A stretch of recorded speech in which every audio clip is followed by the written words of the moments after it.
Okay, so when panel lining, now a red kit is not always the best kit for showing how to panel line, I suppose, and especially not maybe this one, but I will just try to show how I use the different panel liners. Now I have the Tamiya, and then I sometimes use the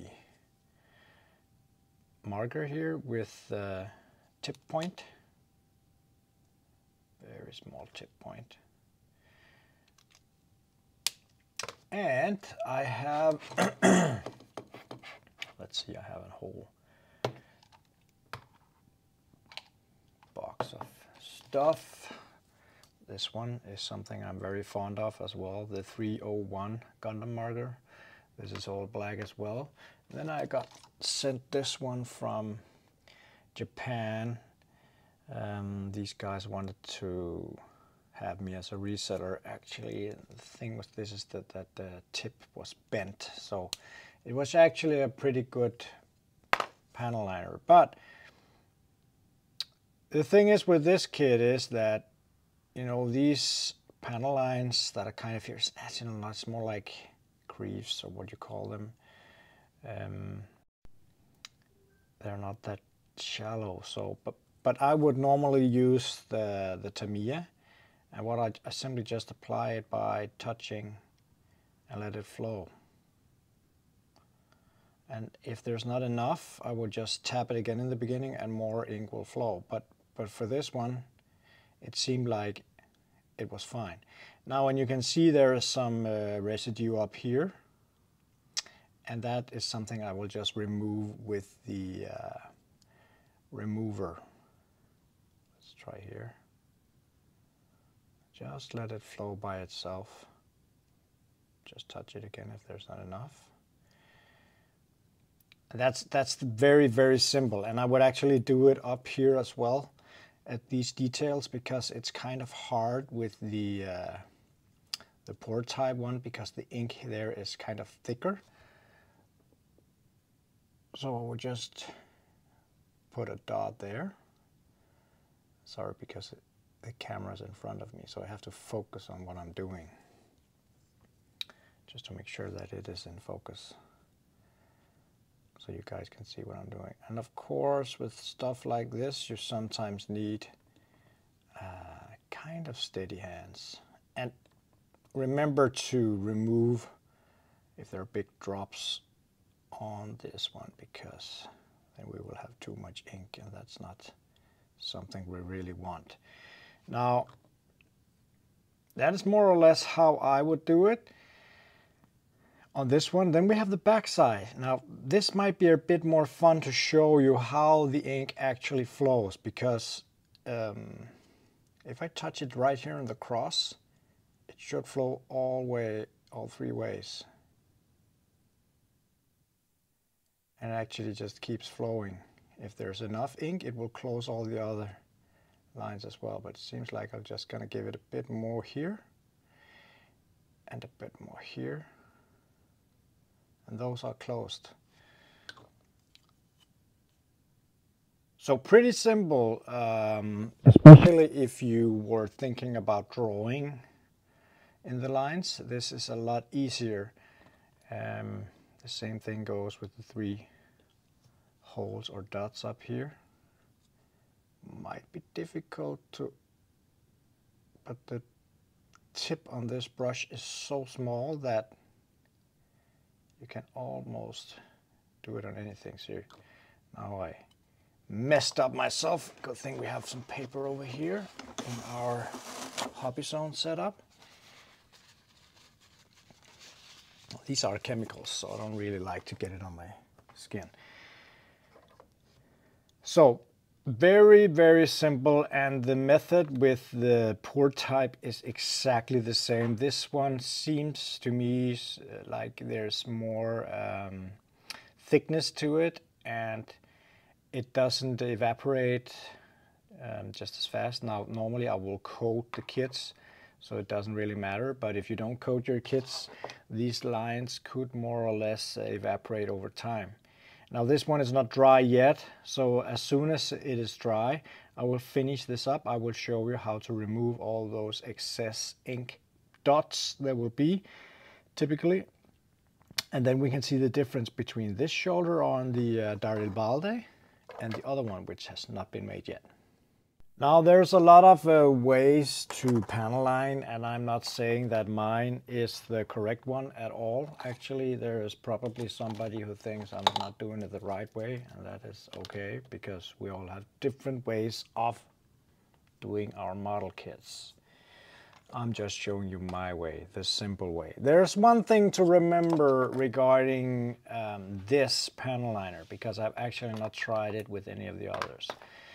A lot of people have experienced that this panel liner can crack plastic, and it can actually crack plastic. Now, I have built more than 50 kits, and I think I panel lined 90% of them. And I experienced it twice, where it was only one place at one panel. It actually made a slight crack.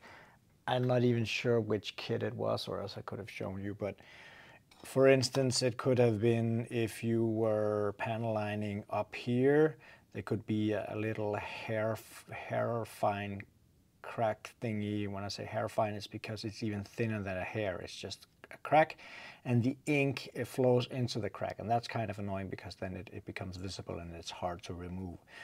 So a way to get beyond this is, of course, to clear coat this with clear coating, not matte coat. That should, after some saying, make the ink flow even better. Now, I have never done that on my kits. I simply take a chance. I'm not gonna coat my kits all the time, because I also have easier access to a new kit if it goes all wrong. But as I said, with more than 40 panel line kits, I only had 2 episodes where it actually made a small crack, and one of them I could cover up with water slide decals, so no worries there. Now, the way I remove the excess ink, you can probably see on this one there is some excess ink in the middle, and there's a slight one right there.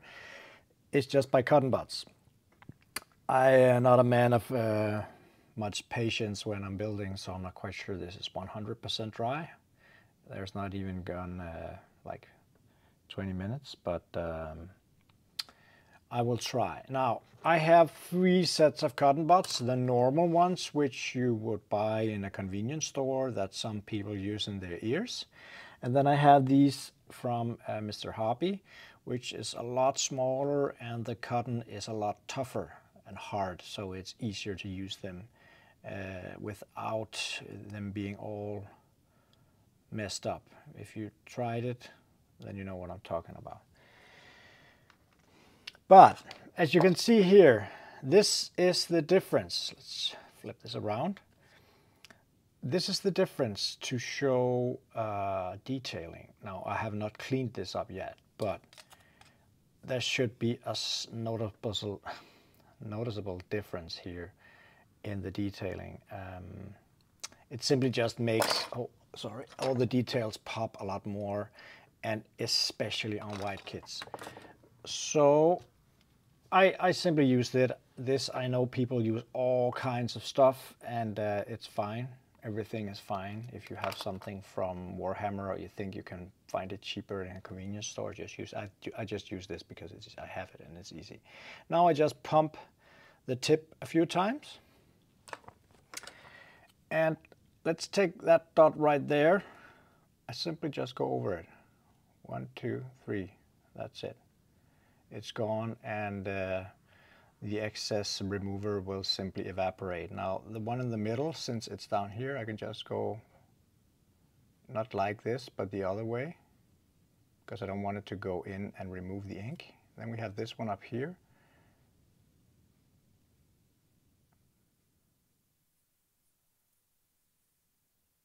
Like so.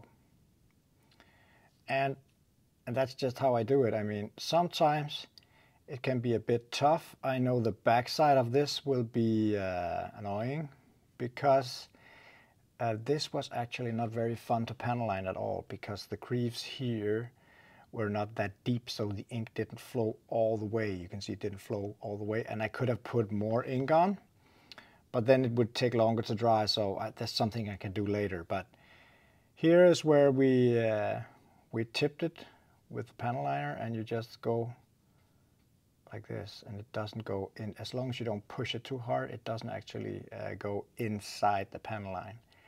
Now this one I just marked up with some the Gundam marker instead, and the same thing goes here. Just don't force it too much. You can actually use your fingers to remove any excess mixed ink with remover, like that.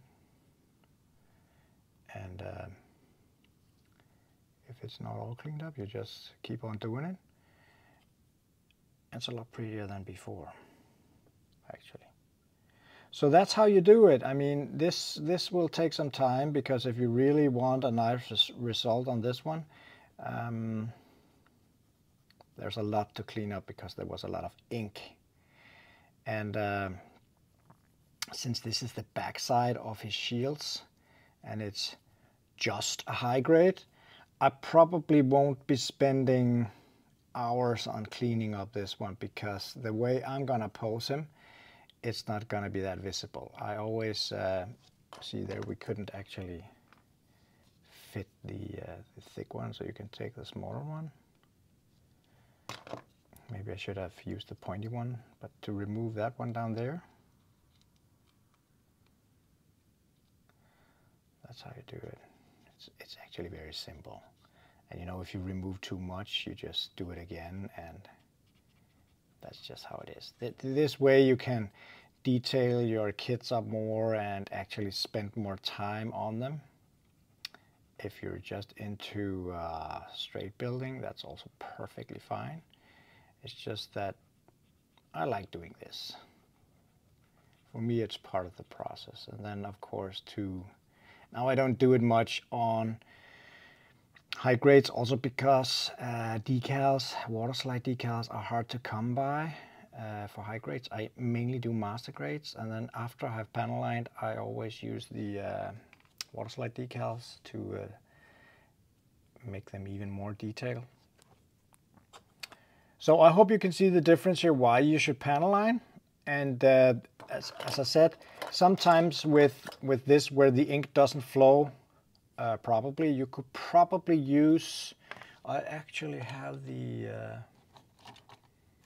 Molotov as well. I just think mine was emptied out.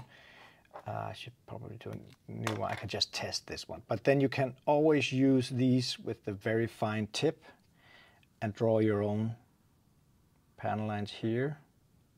That way you can get them to go all the way. This tip was broken, so you can see it's not really doing its job very well. But you get the point.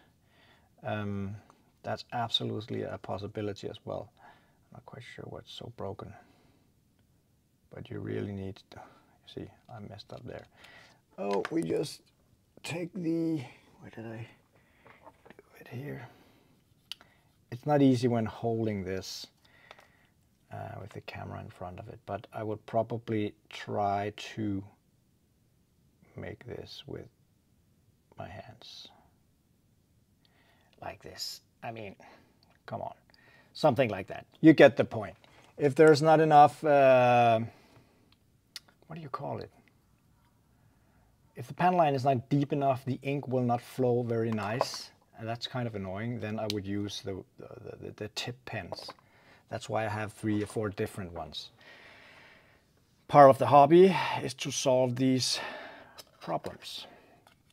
But yeah, this was not supposed to be a very long video. It's actually just a small tutorial on how I do it and how I do cleanups afterwards. Just make sure that the panel lining is absolutely dry before you start removing it, or else you will just smudge it around. And it should be fairly simple, and you can coat it afterwards to protect it, even if you put water slide decals on. If you put normal stickers on, I'm not quite sure I would coat it. I haven't seen the result, actually. That would, of course, also protect the stickers, but I just think it would be even more visible that it's a sticker. So, yeah, I hope you find this useful, guys. And as usual, have a happy weekend, and I hope you get some stuff built. See you soon. Bye.